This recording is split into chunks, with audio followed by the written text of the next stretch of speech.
Educação à distância, mudando realidades.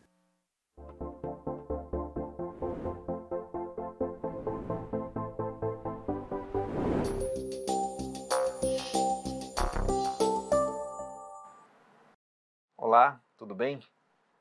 Sou o professor Everton Luiz, Cândido Luiz.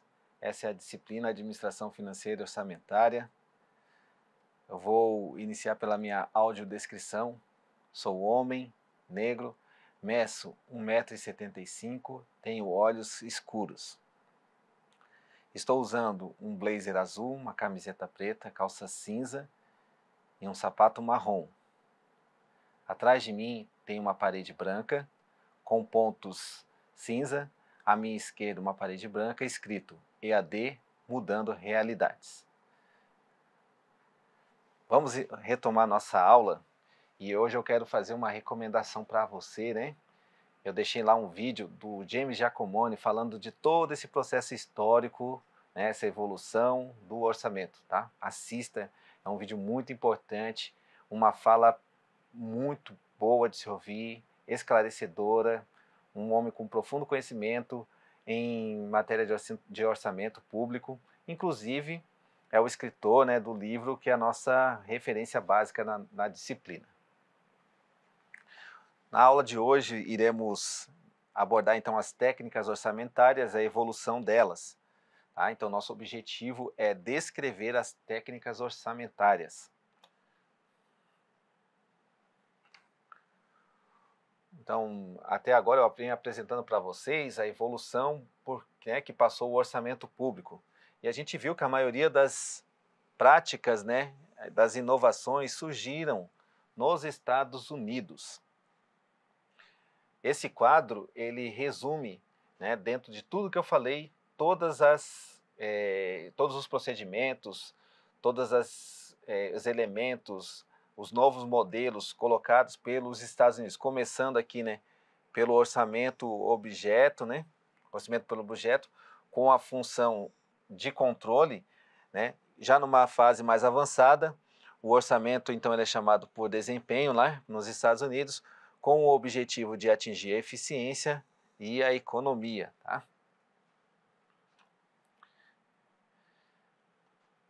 A primeira técnica orçamentária que eu quero trazer para vocês é o orçamento tradicional. Então vamos pensar da seguinte maneira, né? Se a gente colocasse o orçamento tradicional numa reta, ele estaria no início né, no ponto de partida, tá?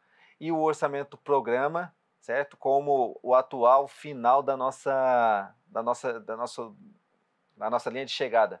Contudo, essa linha de chegada ainda está com o caminho aberto para as novas, né, inovações que possam surgir, porque como vocês viram aqui, não tem como dizer que o orçamento está consolidado, que a técnica que nós temos é a que vai prevalecer para sempre, tá? Essa técnica provavelmente sofrerá mudanças, novos elementos serão adicionados. E vocês verão que o Brasil tem participação nisso, tá? O Brasil traz inovações também para as técnicas orçamentárias. Vamos lá, eu apresento para vocês aqui uma lei de 15 de dezembro de 1830, tá? E ela começa com o seguinte texto: ó, orça a receita e fixa a despesa para o ano financeiro de 1831 a 1832. Então, o que essa lei traz para nós aqui, né, pessoal? O princípio da anualidade, tá? Que ele também está aqui o princípio da universalidade, tá? Traz todas as receitas e despesas por um período. Nós temos aqui a nossa definição de orçamento público. Orçar as receitas e fixar as despesas para um período, né? Aqui, no caso, lembra quando eu falei sobre os princípios orçamentários atuais hoje, né? Que é o princípio da anualidade, que no Brasil coincide com o ano civil, mas no Brasil, em 1830, na verdade começava lá em 1º de julho, né, e ia até 30 de junho do ano subsequente, tá? Vamos ver o que mais essa lei aqui traz para nós. Dom Pedro, por graça de Deus, e unânime com a aclamação dos povos, imperador constitucional e defensor perpétuo do Brasil, fazemos saber a todos os nossos súditos que a Assembleia Geral decretou e nós queremos a seguinte lei: fixação das despesas do Ministério do Império. Olha, então o que aparece aqui, gente? Aparece o órgão, né?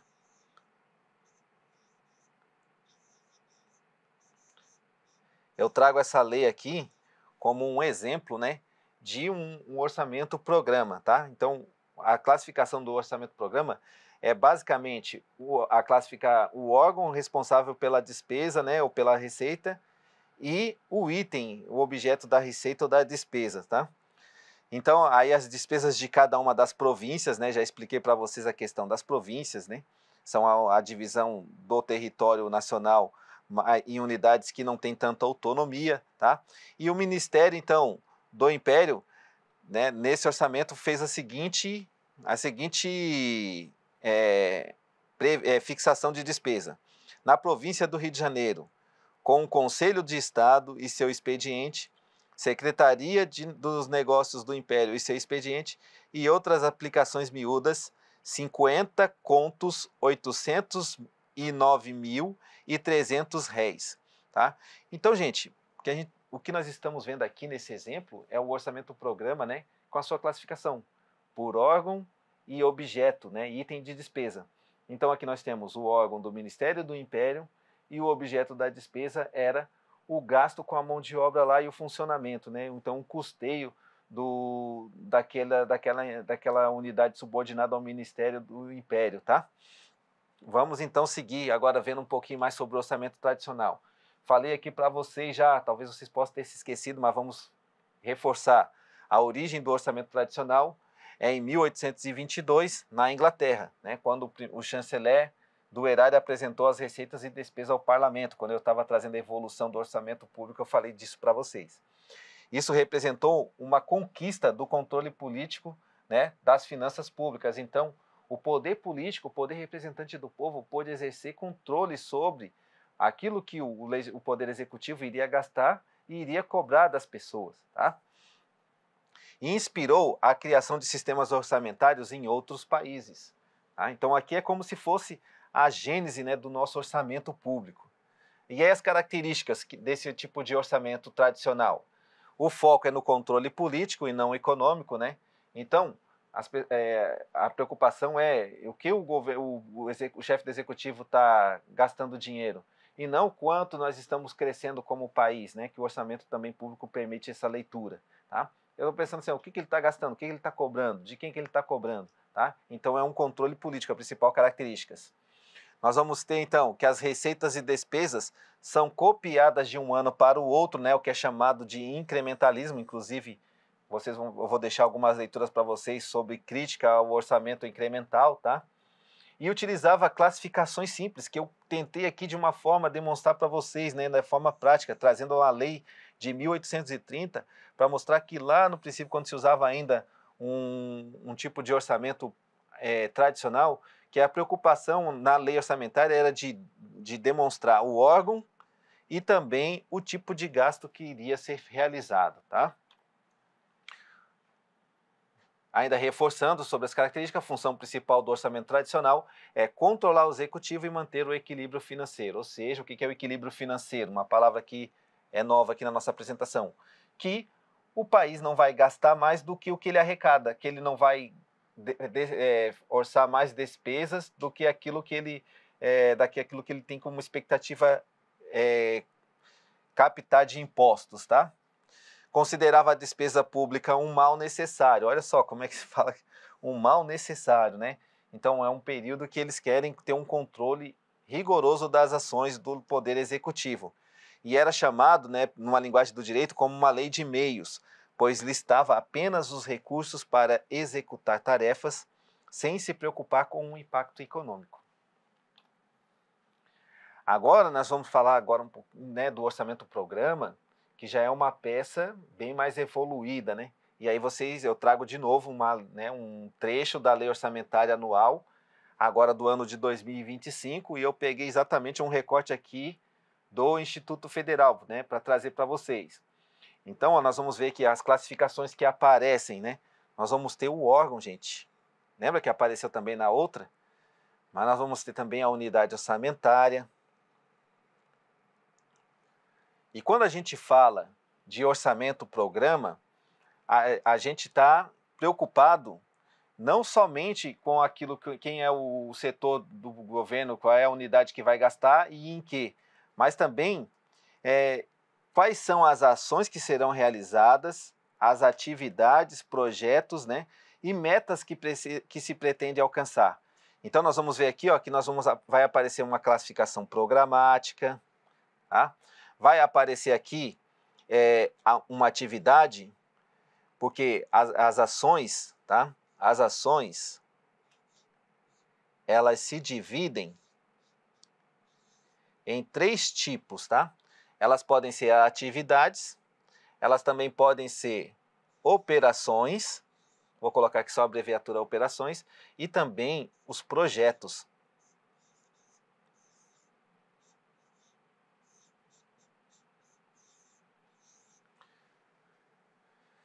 Então, o que eu quero chamar a atenção aqui para vocês, quero que vocês percebam, é como o instrumento, né, de finanças do governo ficou muito mais complexo, com muito mais itens. Tá?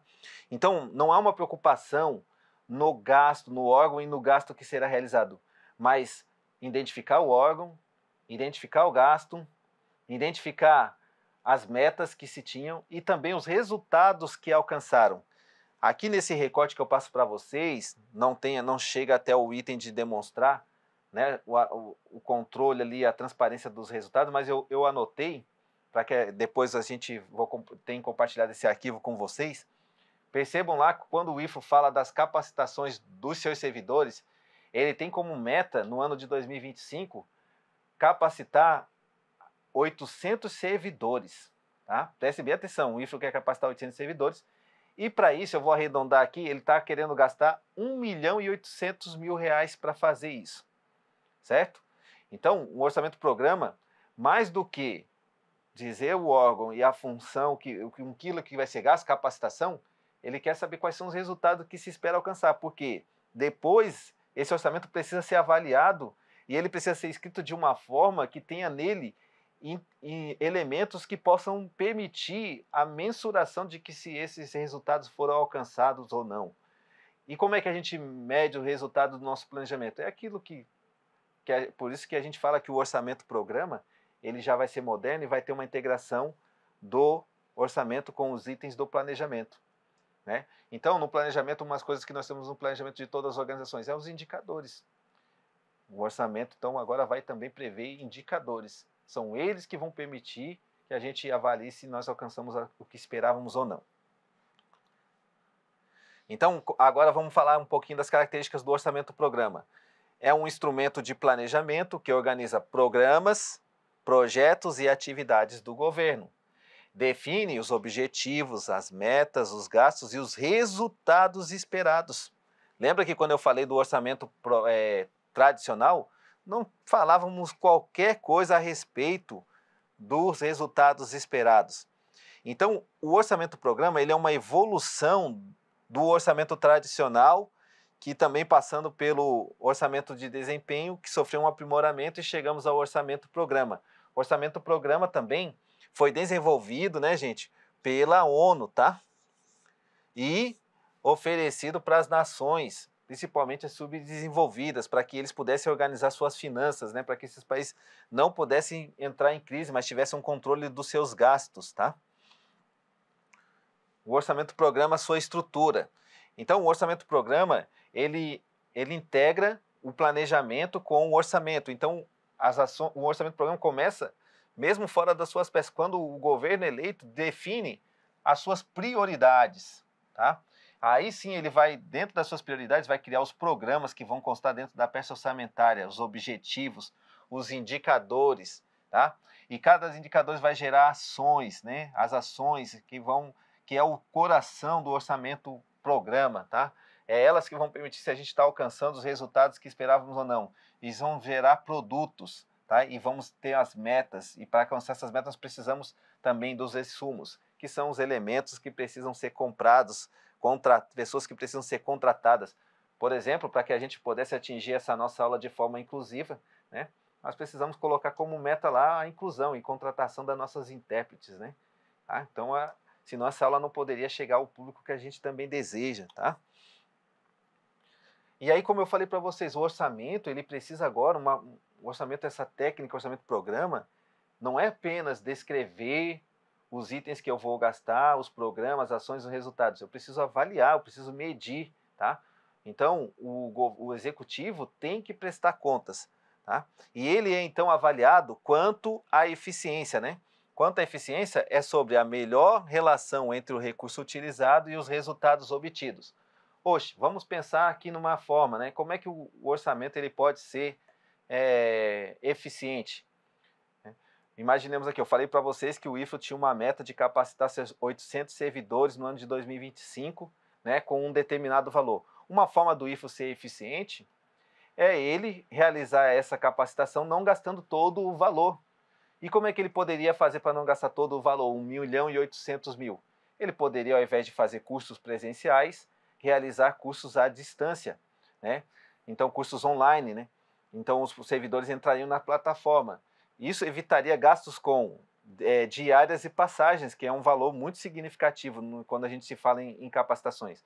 Outra forma também do governo ser eficiente é, ao invés de permitir que os servidores mesmo procurem os cursos melhores lá para suas áreas individualmente, que ele crie pacotes, né, de cursos para que os servidores possam realizar conjuntamente.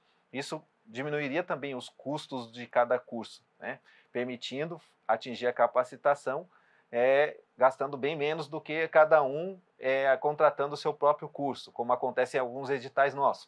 Outra forma também do governo do nosso IFRO ser eficiente no atingimento dessa meta prevista no nosso orçamento, que é do tipo orçamento-programa, é se fazermos modalidades presenciais e tiver um material, uma apostila, que a gente divida em turmas e o material de uma turma sirva para outra. Então a gente vai ter uma redução com o gasto de materiais. Isso vai fazer com que a gente alcance os resultados, os 800 servidores capacitados, mantendo a qualidade, mas com um custo menor do que 1.800.000. Tá?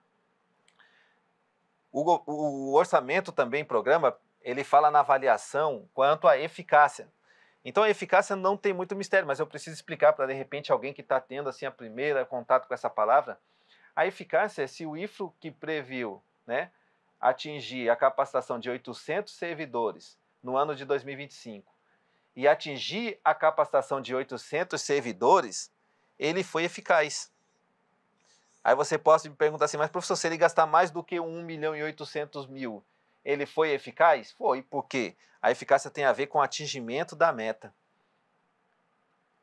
Agora, em relação à efetividade, né? Então, a efetividade, ela vai tratar do impacto real na sociedade, né, dos programas executados. No caso aqui que eu estou trazendo para vocês do IFRO, né, esses servidores que participaram da capacitação meses depois, eles começaram a atender melhor o público, né? O cidadão que veio aqui começou a sentir uma diferença no atendimento. Olha, aqui eu fui muito bem atendido, né? E aí a gente vai fazer uma relação desse nível de satisfação com o curso que ele fez, tá? Os procedimentos internos vão estar funcionando melhor. Então é isso que a gente avalia na efetividade, né? Os indicadores dos setores que esses servidores que passaram por capacitação estão conseguindo alcançar os resultados que eles queriam, que estavam com dificuldade, as competências necessárias estão agora presentes depois que esse servidor passou pela capacitação. Então é isso que a gente avalia na efetividade, né, da capacitação de uma meta que está prevista dentro do orçamento do tipo orçamento-programa, como é o nosso. O orçamento base zero, ele surgiu da iniciativa privada, na Texas Instruments, para o controle de custos indiretos em empresas privadas. Mas ele se popularizou no setor público por meio do Jimmy Carter, que era presidente dos Estados Unidos na década de 1970. No orçamento base zero, cada despesa precisa ser justificada, né, do zero a cada novo exercício, sem base automática no orçamento do ano anterior. Então, uma característica do orçamento base zero é o reexame crítico dos gastos, não há compromisso com despesas passadas. Então, uma despesa que foi voltada no orçamento do ano anterior, não necessita, né, não vai estar de novo no ano seguinte, a não menos que ela seja votada e aprovada para constar de novo, tá? Como acontece, por exemplo, no orçamento programa, né? Algumas despesas, elas são repetidas. Como eu também falei na lei do fundo consolidado, né, da Inglaterra, lá nos anos anteriores. Algumas despesas, elas acabam sendo aprovadas automaticamente, elas se repetem do ano anterior, tá? Uma das características também, outra característica é a criação de alternativa, facilita a definição de prioridades. Então as despesas são julgadas e a cada ano elas são definidas se elas são prioritárias ou se elas saem do orçamento. Ela foi considerada também uma peça de alta complexidade no Brasil, principalmente pelo custo de implementação que supera todos os benefícios, dificultando então a sua adoção. Aí lembra que eu falei para vocês que o Brasil ele tem uma participação também na evolução do orçamento? E é o orçamento participativo. Você imagine né, você que assistiu a minha aula até agora, que sabia muito pouco de orçamento público, você está vendo aí que os responsáveis pela elaboração geralmente é o político que foi eleito, né, presidente, governador do estado, prefeito do município, né, e os vereadores, os deputados estaduais, deputados federais, os senadores, são eles que tratam da matéria do orçamento. E se eu dissesse que você também foi considerado pelo Brasil um integrante responsável pela elaboração da lei orçamentária? E isso aconteceu no Brasil na década de 80, tá? Que foi chamado de orçamento participativo, lá no Rio Grande do Sul. Então é disso que nós vamos falar um pouquinho agora, tá? Isso não só a você estudante, mas a qualquer cidadão brasileiro, tá? Tem responsabilidade na construção do orçamento. Vamos lá. Nessa concepção, o cidadão precisaria deixar de ser o objeto da ação do governo, papel que lhe tem sido reservado pelo planejamento funcionalista, e passaria a ser ele próprio a instância executora do planejamento. Como eu disse, em vez do governo, representante, né, em vez do chefe do Poder Executivo e os nossos representantes, senadores, deputados, estarem pensando no que nós precisamos, nós mesmos é que vamos dizer para eles o que nós precisamos. Tá? Então você vai ser uma instância executora.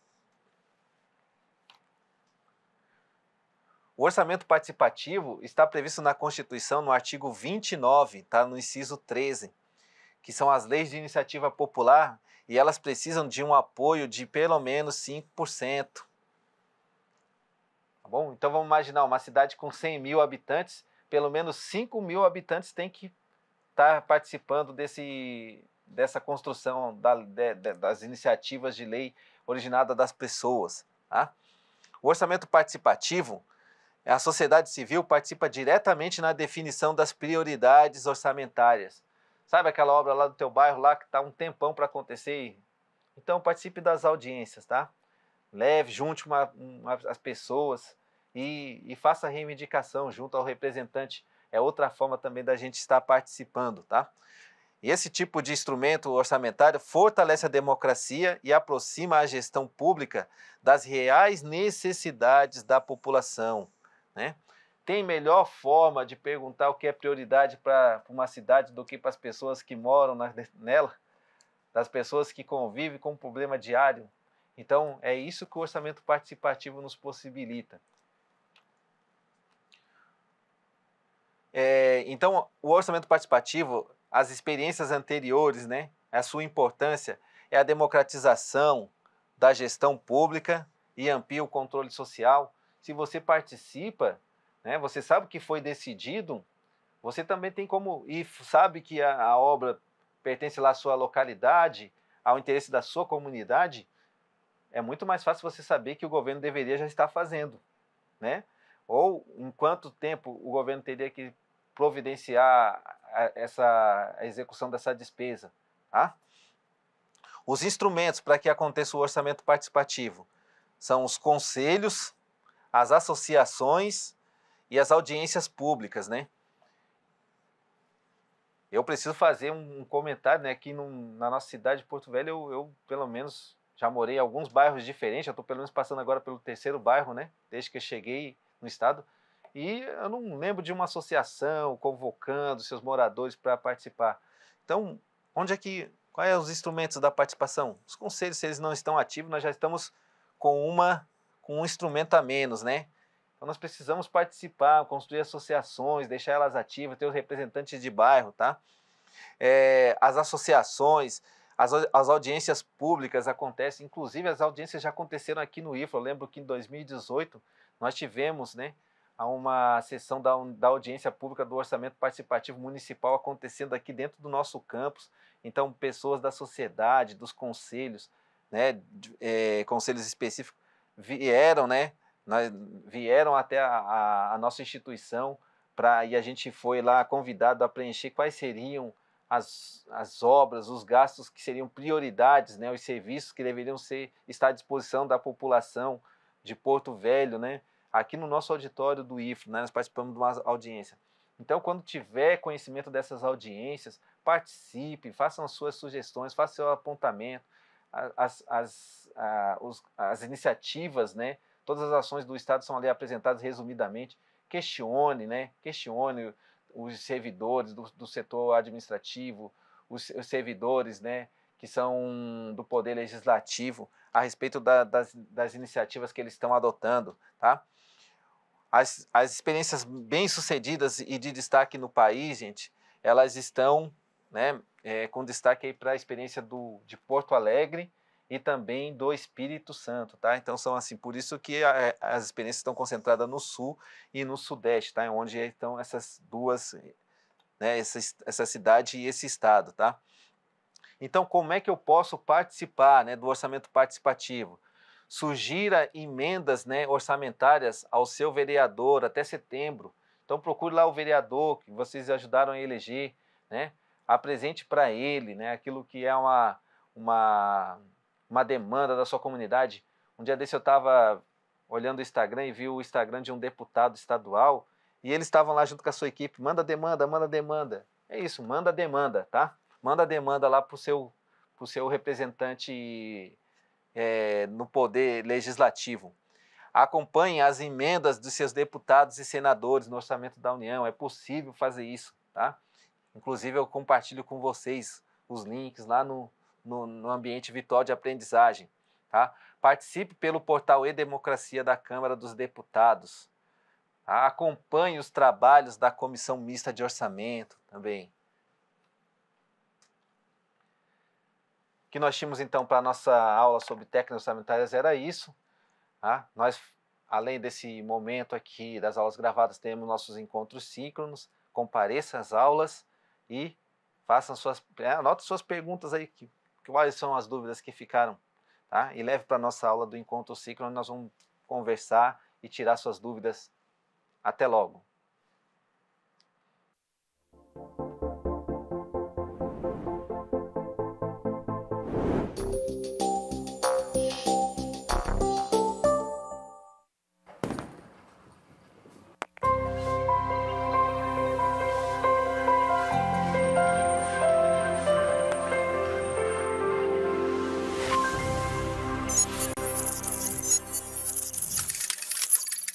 Educação à distância, mudando realidades.